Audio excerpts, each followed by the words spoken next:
Halo Malaysia, selamat pagi, salam sejahtera Malaysia. Malaysia kita punya, cintai Malaysiaku, kita jaga kita. Sebelum kita mulakan berita hangat pada hari ini, untuk anda yang baru pertama kali, silalah untuk sudi tekan butang subscribe, like dan share. Sila juga tinggalkan komen anda kerana setiap komen anda amatlah dihargai. Berita hangat hari ini daripada channel ini, Denyut nadi suara rakyat bergema terus-menerus di dalam channel ini. Setiap hari kita membawakan berita-berita terbaru yang pastinya dinantikan oleh seluruh rakyat Malaysia.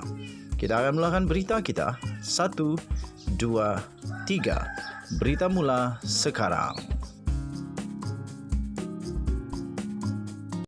Salam sejahtera Malaysia. Selamat petang tuan-tuan dan puan yang dihormati sekalian. Akhirnya yang dinanti-nantikan sudah berlaku. Akhirnya Seri Paduka Baginda Yang di-Pertuan Agong telah memberikan jawapan untuk kemelut yang masih terjadi sehingga sekarang ini. Berita penuh dipetik daripada biharian.com.my bertajuk PRU 15 Agong berkenaan lanjut tempoh bentuk kerajaan hingga jam 2 petang esok. Berita penuh Yang di-Pertuan Agong Sultan Abdullah Riayatuddin Al-Mustafa Billah Shah berkenan melanjutkan tempoh masa kepada parti politik untuk membentuk kerajaan sehingga jam 2 petang esok. Selaras selanjutan itu, parti politik kini memiliki tambahan sekurang-kurangnya 24 jam lagi untuk merundingi pembentukan kerajaan pasca pilihan raya umum ke-15 PRU 15. Sekaligus menamatkan seorang ahli Dewan Rakyat yang mendapat kepercayaan majoriti untuk menjadi Perdana Menteri ke-10 Malaysia. Datuk Pengelola Bijaya Diraja Istana Negara Datuk Seri Ahmad Fadlil Samsudin berkata, Baginda memberi perkenaan itu selepas Ketua Parti dan Gabungan Parti Politik memohon Istana Negara melanjutkan tempoh masa berkenaan yang asalnya ditetapkan berakhir jam 2 petang pada hari ini. Sekian berita. Salam sejahtera Malaysia. Malaysia kita punya, cinta Malaysia, kita jaga kita. Bye-bye.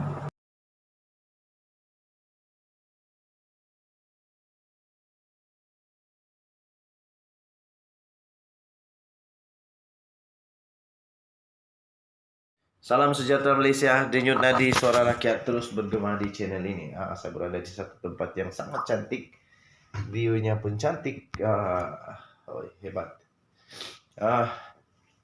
Siap dapat rest di tempat rest sendiri, di rumah yang selesa, lah selepas lama berusaha. Akhirnya dapatlah juga kita melihat Anwar Ibrahim ada peluang untuk menjadi Perdana Menteri.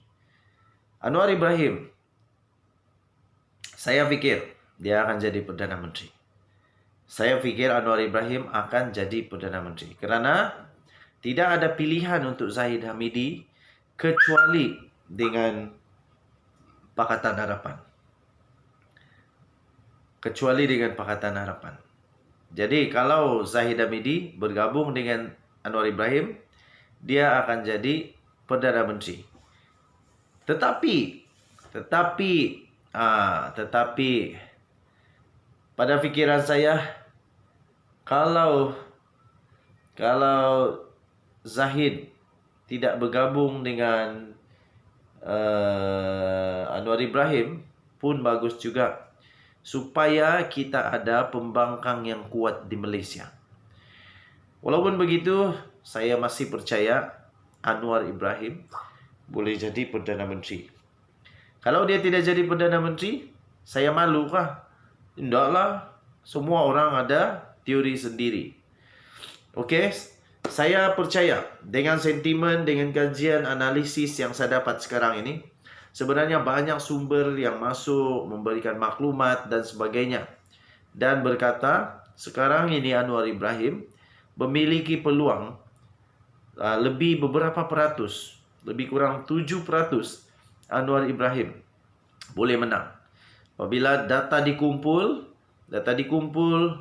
dibuat keberangkalian dengan formula matematik, dengan formula macam-macam formula, dengan banyak sentimen, dengan banyak lagi lah dikaji itu, dikaji ini, Akhirnya didapati Anwar Ibrahim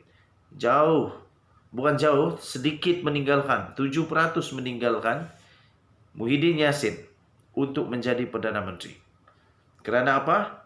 Kerana nombor Anwar Ibrahim jauh lebih besar daripada daripada mana-mana parti, termasuk Muhyiddin Yassin. Dia meninggalkan Tan Sri Muhyiddin Yassin dengan 9 kerusi. 9 kerusi dan Anwar Ibrahim hanya perlu satu sahaja parti besar untuk bergabung dengan dia dan dia akan jadi Perdana Menteri. Sama ada dia bergabung dengan BN atau dia bergabung dengan Perikatan Nasional, dia akan menjadi Perdana Menteri. Manakala Muhyiddin Yassin perlu bergabung lebih daripada satu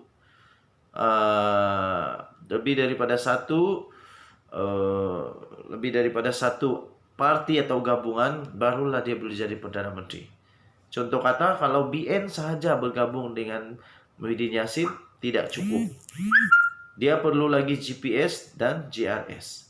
Dan tidak mustahil tidak mustahil kalau tiba-tiba GPS mengubah fikiran dan bersama dengan Anwar Ibrahim.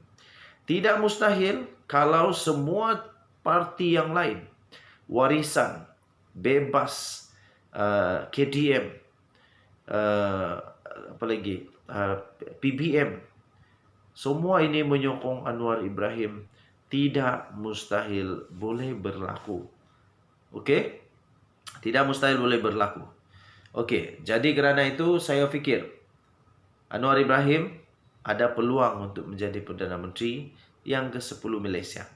Tetapi sekali lagi saya ulang, kalau dia tidak jadi Perdana Menteri pun, janganlah nangis. Biarlah dia jadi pembangkang yang paling kuat supaya negara kita ada keseimbangan, ada semak dan imbang di Parlimen. Denyut nadi Suara Rakyat bergema di channel ini. Jangan lupa untuk tekan butang subscribe, like dan share. Kita jumpa lagi. Bye-bye. Salam sejahtera Malaysia. Denyut nadi Suara Rakyat terus bergema di channel ini. Saya berada di satu tempat yang sangat cantik. View-nya pun cantik. Hebat. Siap dapat rest di tempat rest sendiri, di rumah yang selesa. Selepas lama berusaha, akhirnya dapatlah juga. Kita melihat Anwar Ibrahim ada peluang untuk menjadi Perdana Menteri. Anwar Ibrahim, saya fikir dia akan jadi Perdana Menteri. Saya fikir Anwar Ibrahim akan jadi Perdana Menteri. Kerana tidak ada pilihan untuk Zahid Hamidi kecuali dengan Pakatan Harapan. Jadi kalau Zahid Hamidi bergabung dengan Anwar Ibrahim, dia akan jadi Perdana Menteri. Tetapi pada fikiran saya, kalau Zahid tidak bergabung dengan Anwar Ibrahim pun bagus juga, supaya kita ada pembangkang yang kuat di Malaysia. Walaupun begitu, saya masih percaya Anwar Ibrahim boleh jadi Perdana Menteri. Kalau dia tidak jadi Perdana Menteri, saya malu kah? Tidaklah, semua orang ada teori sendiri. Okey, saya percaya dengan sentimen, dengan kajian analisis yang saya dapat sekarang ini, sebenarnya banyak sumber yang masuk memberikan maklumat dan sebagainya, dan berkata sekarang ini Anwar Ibrahim memiliki peluang lebih beberapa peratus, lebih kurang 7% Anwar Ibrahim boleh menang. Apabila data dikumpul, dibuat keberangkalian dengan formula matematik, dengan formula macam-macam formula, dengan banyak sentimen, dengan banyak lagi lah dikaji ini, akhirnya didapati Anwar Ibrahim sedikit meninggalkan, 7% meninggalkan Muhyiddin Yassin untuk menjadi Perdana Menteri. Kerana apa? Kerana nombor Anwar Ibrahim jauh lebih besar daripada daripada mana-mana parti, termasuk Muhyiddin Yassin. Dia meninggalkan Tan Sri Muhyiddin Yassin dengan 9 kerusi. 9 kerusi dan Anwar Ibrahim hanya perlu satu sahaja parti besar untuk bergabung dengan dia dan dia akan jadi Perdana Menteri. Sama ada dia bergabung di NBN atau dia bergabung dengan Perikatan Nasional, dia akan menjadi Perdana Menteri. Manakala Muhyiddin Yassin perlu bergabung lebih daripada satu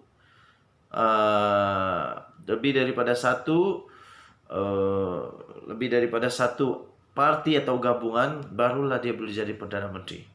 Contoh kata, kalau BN sahaja bergabung dengan Muhyiddin Yassin tidak cukup. Dia perlu lagi GPS dan GRS. Dan tidak mustahil lah. Tidak mustahil kalau tiba-tiba GPS mengubah fikiran dan bersama dengan Anwar Ibrahim.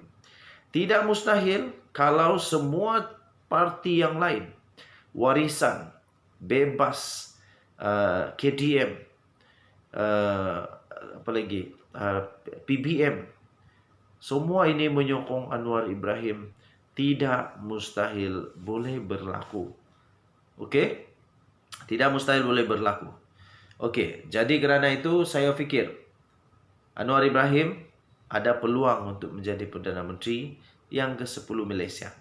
Tetapi sekali lagi saya ulang, kalau dia tidak jadi Perdana Menteri pun janganlah nangis. Biarlah dia jadi pembangkang yang paling kuat supaya negara kita ada keseimbangan, ada semak dan imbang di Parlimen. Denyut nadi suara rakyat bergema di channel ini. Jangan lupa untuk tekan butang subscribe, like dan share. Kita jumpa lagi. Bye-bye.